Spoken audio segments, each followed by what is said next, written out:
Jesús descendió a los infiernos. Revelaciones y misterios del descenso del Hijo del Hombre al Hades.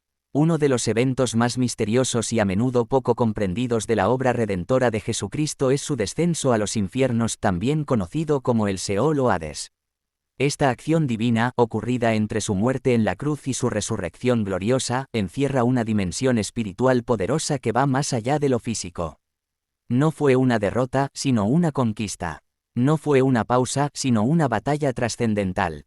Este texto explorará, desde una visión profética y bíblica, el significado de este descenso, su impacto eterno, los misterios revelados y las implicancias que tiene para nuestra vida espiritual hoy. Parte 1, que significa, bajó a los infiernos. 1,1 El credo apostólico y la frase olvidada. El credo apostólico, una declaración de fe cristiana muy antigua, dice: fue crucificado, muerto y sepultado. Descendió a los infiernos. Al tercer día resucitó de entre los muertos. Muchos recitan este credo sin detenerse a reflexionar sobre esa misteriosa línea: descendió a los infiernos. ¿Qué ocurrió realmente en ese intervalo? ¿Qué nos enseña? Esta declaración no es simbólica, es profética, cargada de significado espiritual. 1,2 El Seol y el Hades, no el lago de fuego, sino el lugar de los muertos.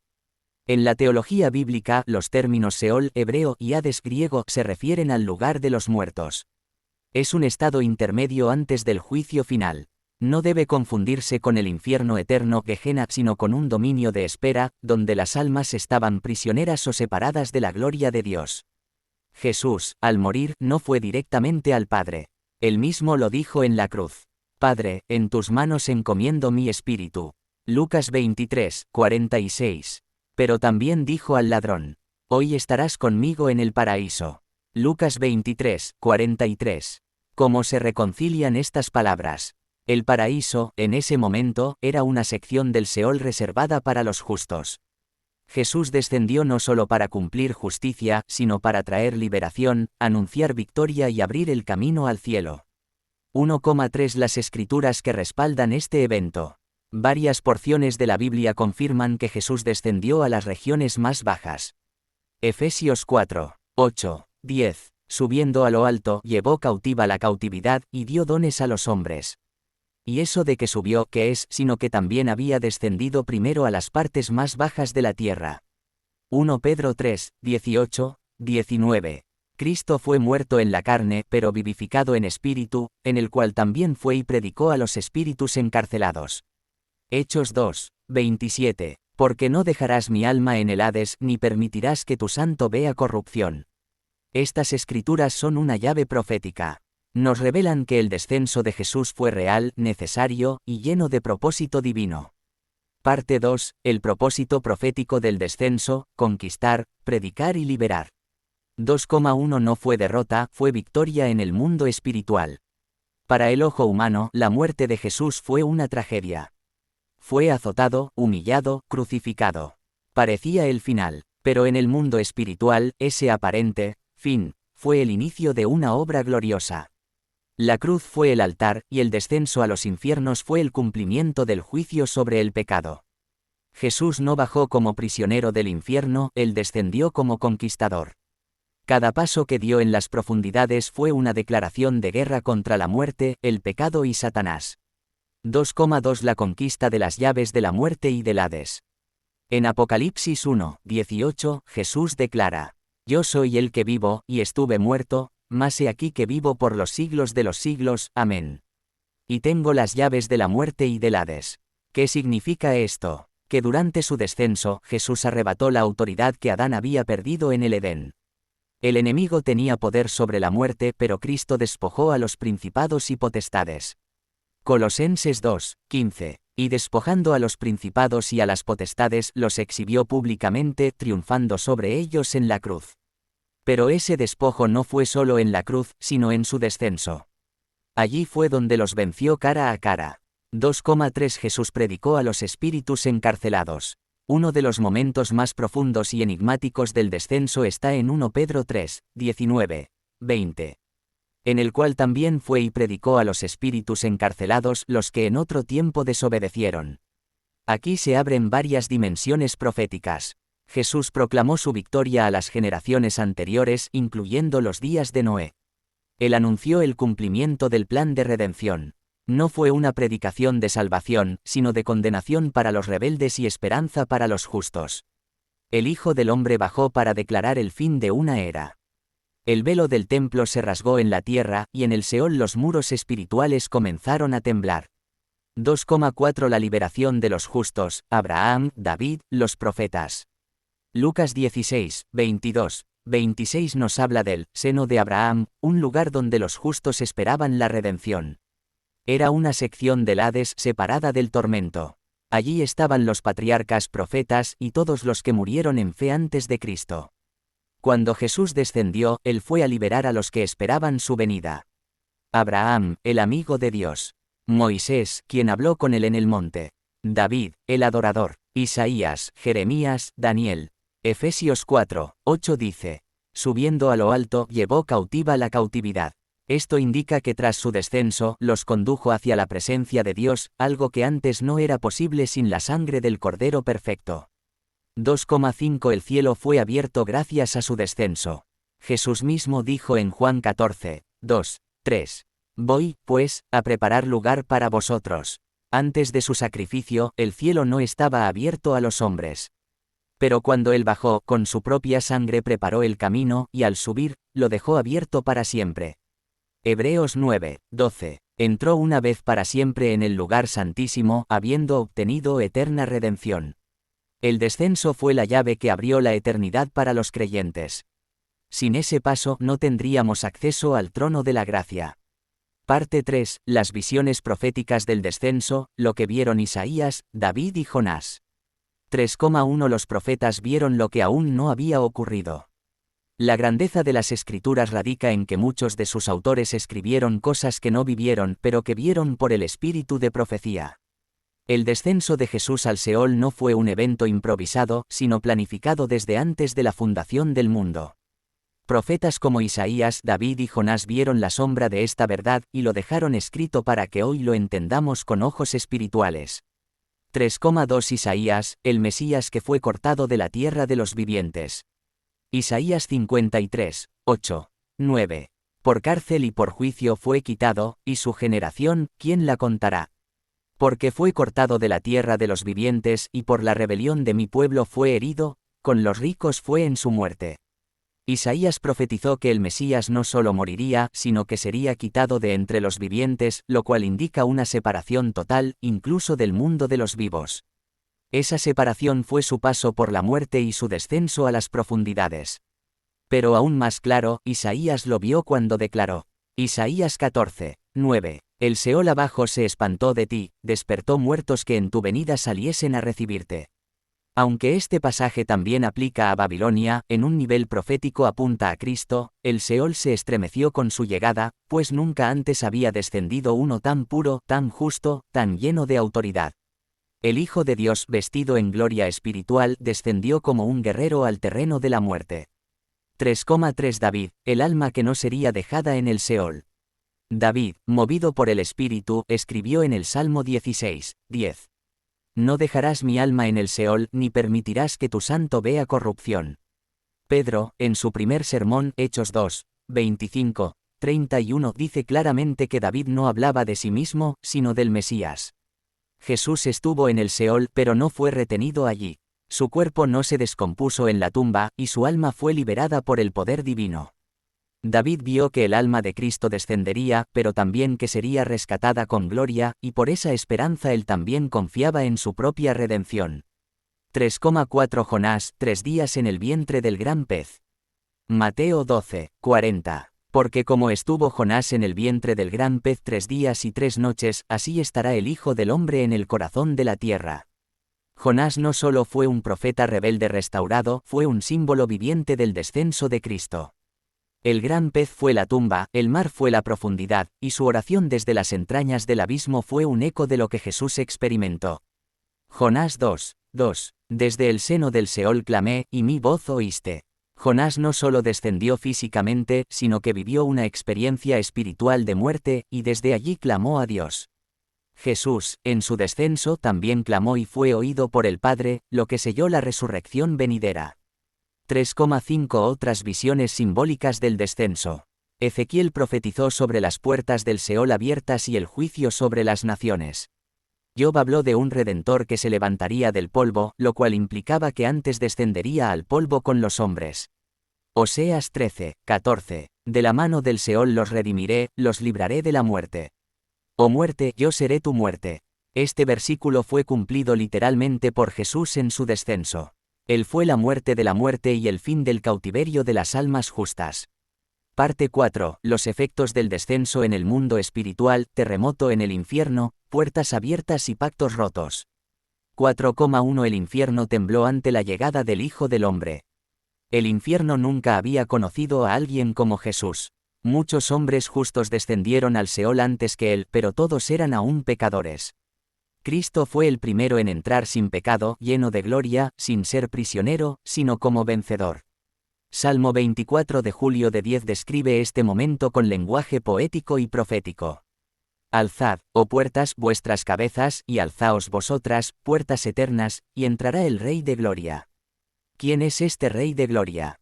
Jehová el fuerte y valiente, Jehová el poderoso en batalla. Este salmo no solo se refiere a su ascensión, sino también a su entrada a lo profundo, donde las puertas eternas del Hades tuvieron que ceder ante su majestad. El infierno tembló, los demonios se escondieron, y el reino de la oscuridad fue sacudido desde su raíz. 4,2 Las llaves fueron arrebatadas. Antes del sacrificio de Cristo, Satanás tenía el poder de la muerte. Él había tomado posesión del alma de Adán, y con ello, el dominio sobre la humanidad. Pero Hebreos 2:14 lo dice claramente. Para destruir por medio de la muerte al que tenía el imperio de la muerte, esto es, al diablo.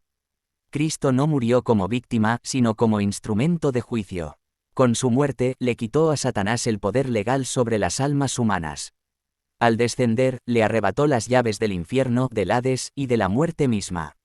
Por eso Apocalipsis 1:18 dice: Tengo las llaves de la muerte y del Hades. Ya no están en manos del enemigo. Están en las manos del Rey que descendió, venció y resucitó. 4,3 Pactos de muerte fueron quebrados. En Isaías 28:18, Dios dice: Vuestro pacto con la muerte será anulado, y vuestro convenio con el Seol no será firme. Esta es una profecía poderosa. Los pactos de muerte, acuerdos espirituales entre el enemigo y la humanidad caída, fueron revocados en la cruz y sellados en el descenso. Muchas generaciones estaban atadas a pactos ancestrales, maldiciones y condenas. Pero cuando Jesús bajó, rompió esas cadenas, anuló decretos de muerte, destruyó altares satánicos establecidos desde el inicio del tiempo. Lo que Adán había entregado, Cristo lo recobró en una batalla que solo él podía pelear, y solo él podía ganar. 4,4 Las puertas del infierno no prevalecieron. Jesús dijo en Mateo 16:18: Edificaré mi iglesia, y las puertas del Hades no prevalecerán contra ella.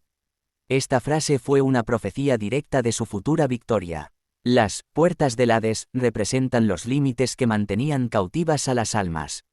Al descender, Jesús las destrozó, y con ello dio nacimiento espiritual a una iglesia imparable, victoriosa, y con autoridad sobre la muerte. 4,5 El rugido del león en la caverna de la muerte. En una visión profética, el descenso de Jesús fue como el rugido de un león dentro de una caverna. El león de la tribu de Judá no descendió en silencio. Descendió rugiendo, con poder, con luz resplandeciente, con fuego purificador. Amós 1:2 dice: Jehová rugirá desde Sión. Ese rugido sacudió el infierno. Despertó a los justos, estremeció a los condenados, y anunció el fin del dominio de las tinieblas. Los demonios gritaban: ¿Qué tienes con nosotros, Hijo de Dios? Has venido para atormentarnos antes de tiempo. Mateo 8:29. Sí, él vino, y atormentó sus fortalezas, quebrantó sus reinos, y escribió con su sangre la nueva historia de redención. Parte 5. La resurrección comienza en el infierno, como el poder de vida emergió desde la muerte. 5,1 La vida brotó en el lugar más impensado. Para la lógica humana, la resurrección empieza cuando la piedra del sepulcro fue removida. Pero en el plano espiritual, la vida comenzó a manifestarse desde el mismo centro del abismo, donde Jesús había descendido como rey, no como víctima.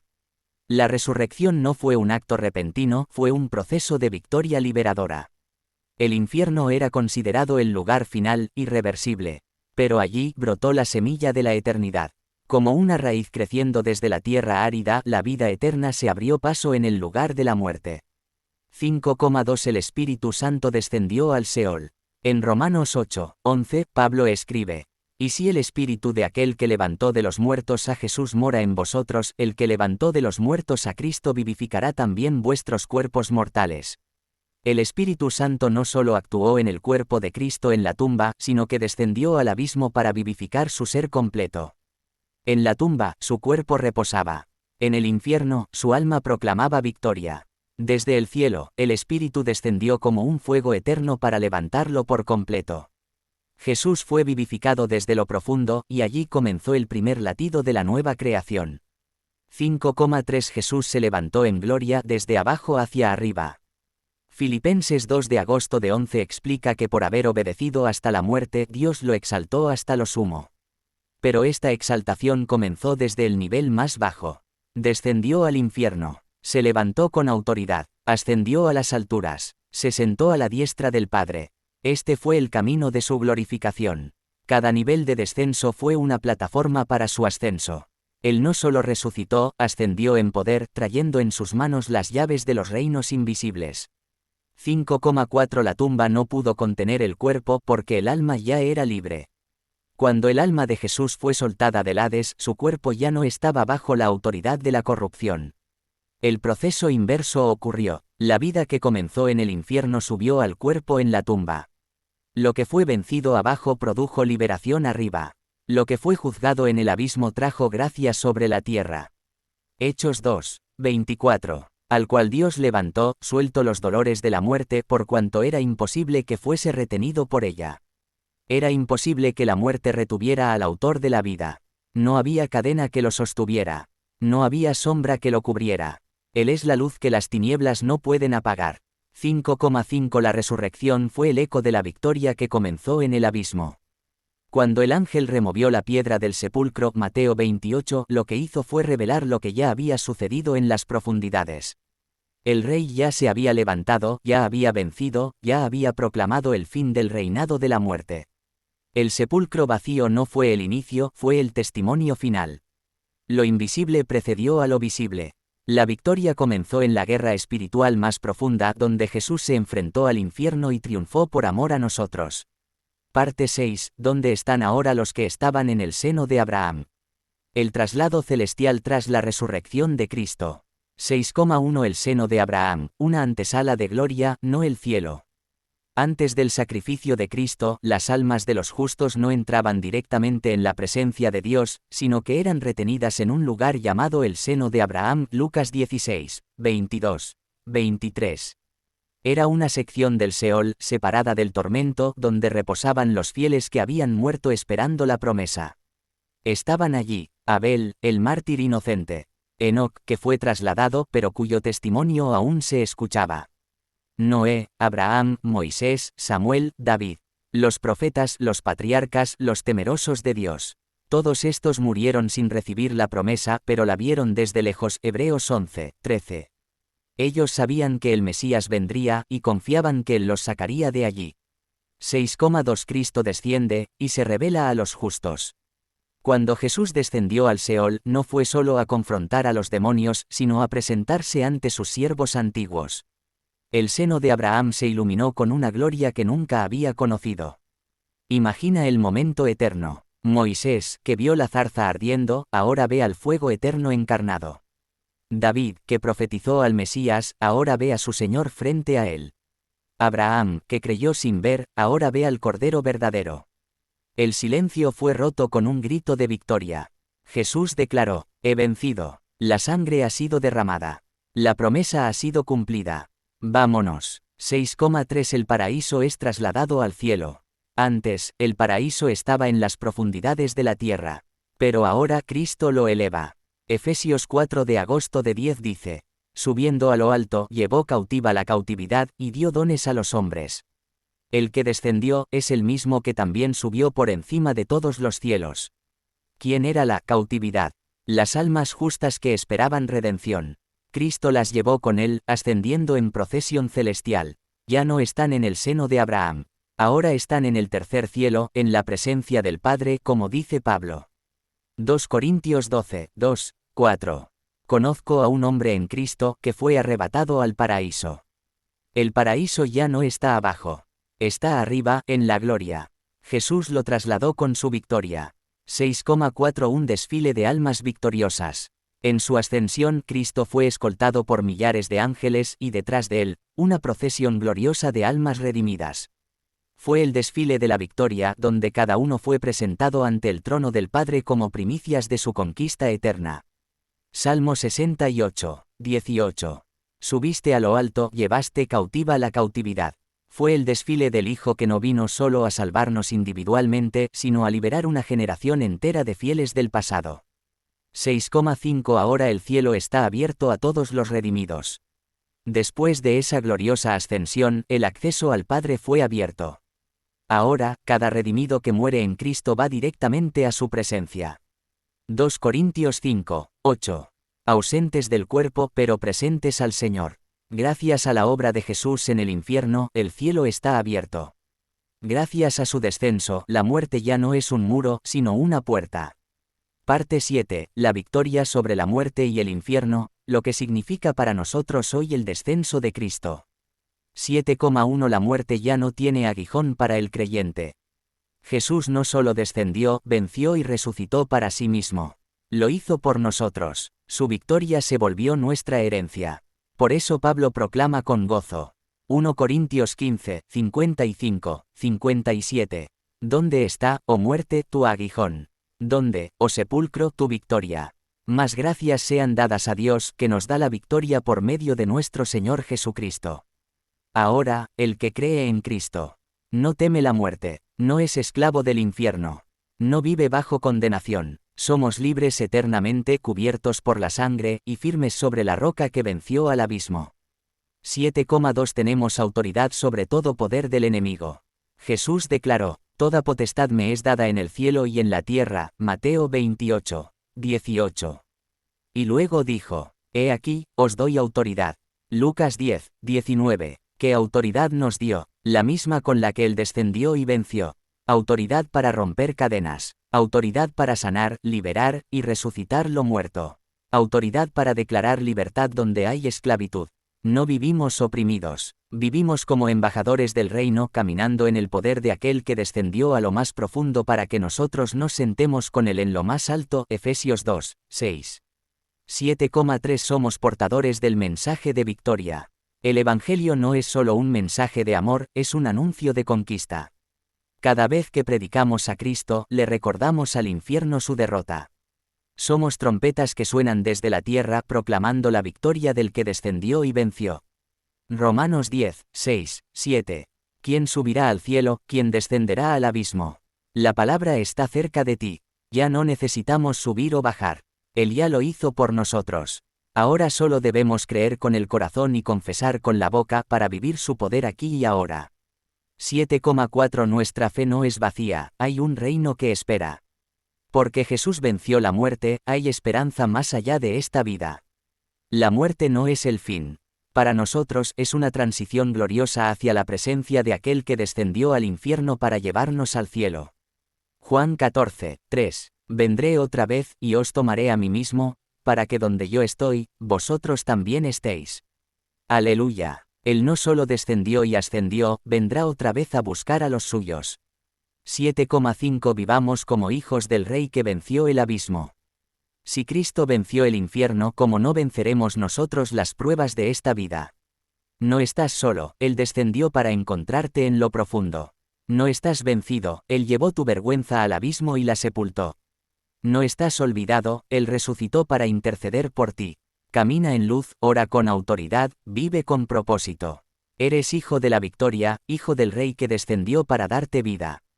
Oración final, declaración de victoria. Señor Jesús, tú descendiste a lo más profundo. Rompiste cadenas, despojaste al enemigo.